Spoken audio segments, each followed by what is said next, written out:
இன்றைக்கி ஷேர் பண்ணுற கண்டென்ட் என்னென்னு பார்த்தீங்கன்னா, வலி ஒரு மனுஷனுக்கு ஒரு மருந்து மாதிரி. என்னங்க நீங்கள் ஏற்கனவே அதுக்கு தான் மருந்து வேணும்னு கேட்டுட்ருக்கோம், நீங்கள் அதையே மருந்துன்னு சொல்கிறீங்க அப்படின்னு சொல்லலாம். ஆனால் நல்லா யோசித்து பாருங்கள். ஒரு வலி இல்லைன்னா நீங்கள் யாருன்னு உங்களால் புரிஞ்சிருக்க முடியாது. ஒரு வலி இல்லைன்னா அவங்க யாருன்னு உங்களுக்கு புரிஞ்சிருக்க முடியாது. ஒரு நண்பனோ ஒரு எந்த உறவாக வேணால் இருக்கலாம். ஒரு துன்பம் வரும்போது அவங்க நடந்துக்கிறத வச்சு தான் அவங்க எந்த கேரக்டர்னு சொல்லுவாங்க. ஆனால் நமக்கு வலிக்கும்போது தான் மற்றவங்க வலியும் உணர முடியும். இது ஒரு பாயிண்ட் ஆஃப் வியூலேருந்து. ரெண்டாவது என்னென்னா, ஒருத்தங்க நமக்கு வலிக்க துன்பம் கொடுக்குறாங்கன்னா, ஒன்று நம்ம அவங்க முன்னாடி எதுக்க நின்று, ஏன் இப்படி என்னை வலிக்க வச்ச, எனக்கு இது வலிக்குது, எனக்கு பிடிக்கலன்னு டைரெக்டாக சொல்லணும். இல்லைன்னா நீ என்ன வேணால் வலிக்க வச்சுக்கோ, நான் கண்டுக்கவே மாட்டேன்னு சொல்லணும். 2 ஆப்ஷன் தான் இருக்குது.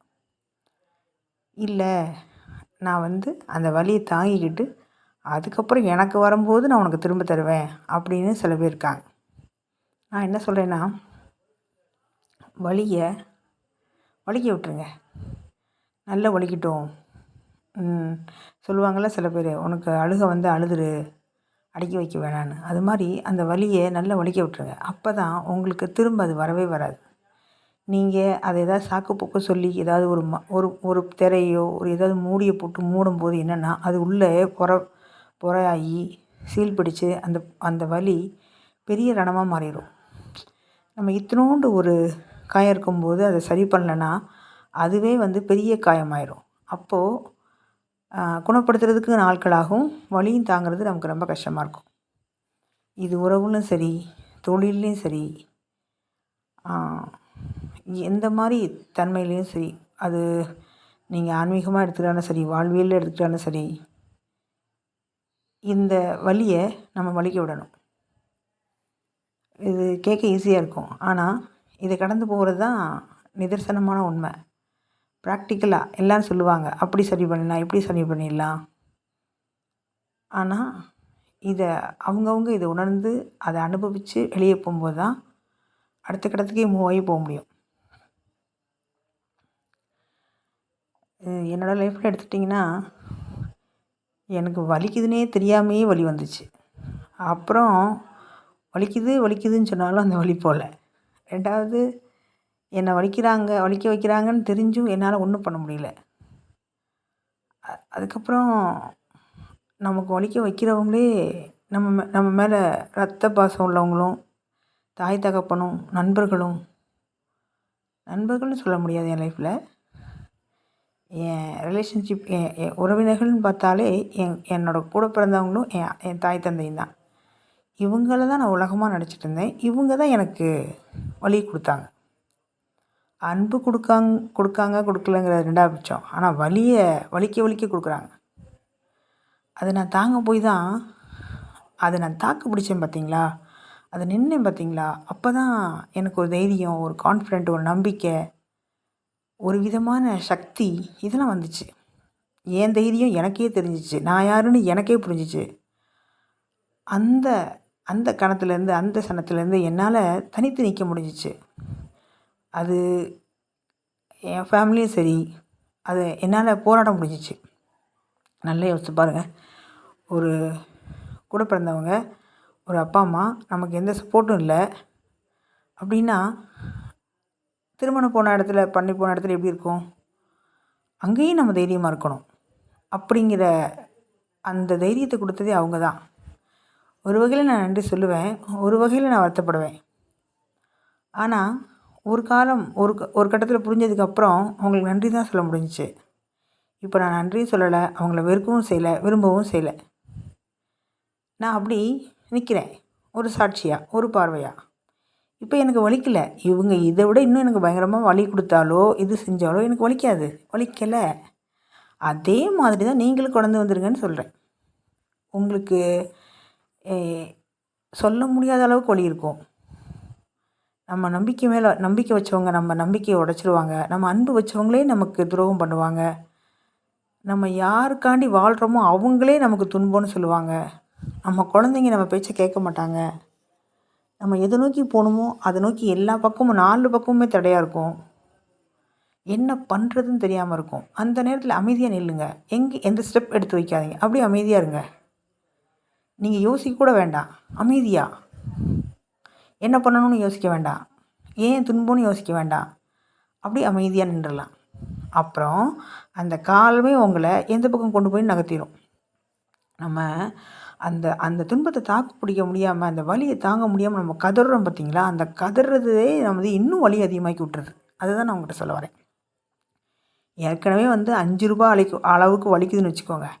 நம்ம கத்தி கதறி கூப்பாடி போட்டு புலம்பி அது செஞ்சு ₹50 வலியாக்கி விட்றோம்.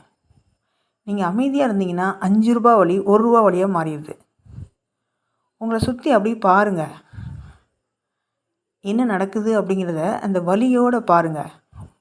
வலியிலேருந்து வெளியே நின்று பாருங்கள்.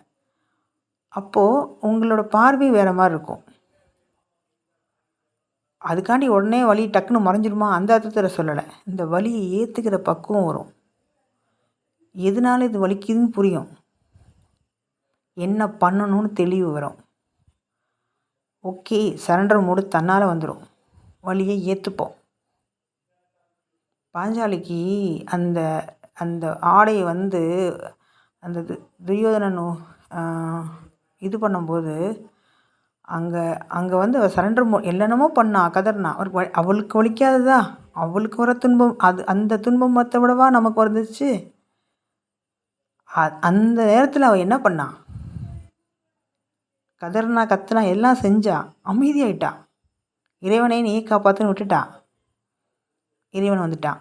நீங்கள் இறைவன் மேலே நம்பிக்கை வைக்கிறேன்னு சொல்கிறோம், என்னை காப்பாற்றுன்னு கதறோம். சேம் டைமில் வேறு ஒரு முயற்சியும் பண்ணுறோம்.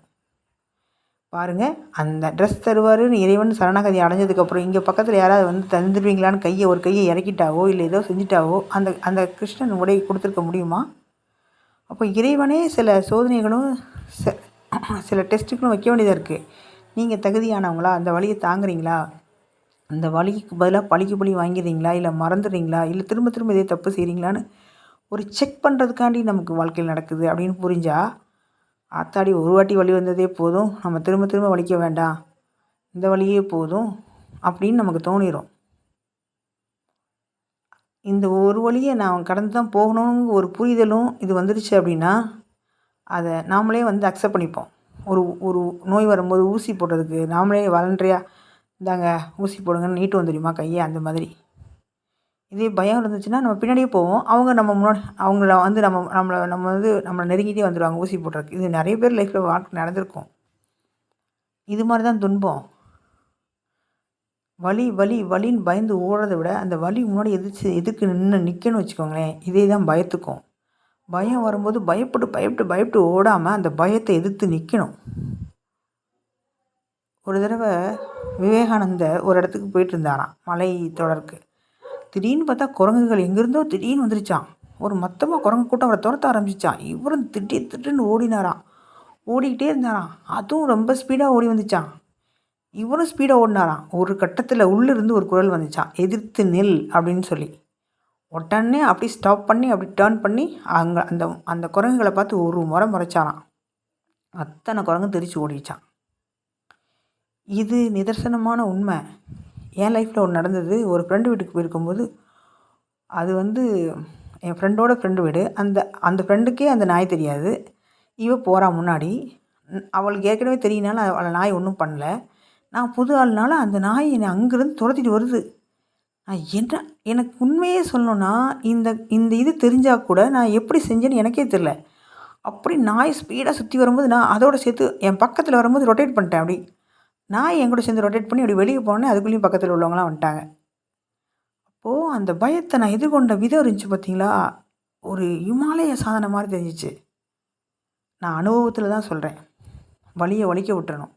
ஒரு ஹஸ்பண்ட் ஒய்ஃபுக்குள்ளே சண்டைன்னா அந்த சண்டையை அதாவது இந்த சாக்கு சொல்லி சமாதானப்படுத்தக்கூடாது, லஞ்சம் கொடுத்து சமாதானப்படுத்தக்கூடாது. நிஜமாகவே அந்த வலியை அனுபவித்து விட்டுட்டோன்னு வச்சுக்கோங்களேன், அடுத்தடுத்து ஏமாறுவோம். இல்லை நம்பிக்கை இல்லாமல் சந்தேகம் இதெல்லாம் வராது.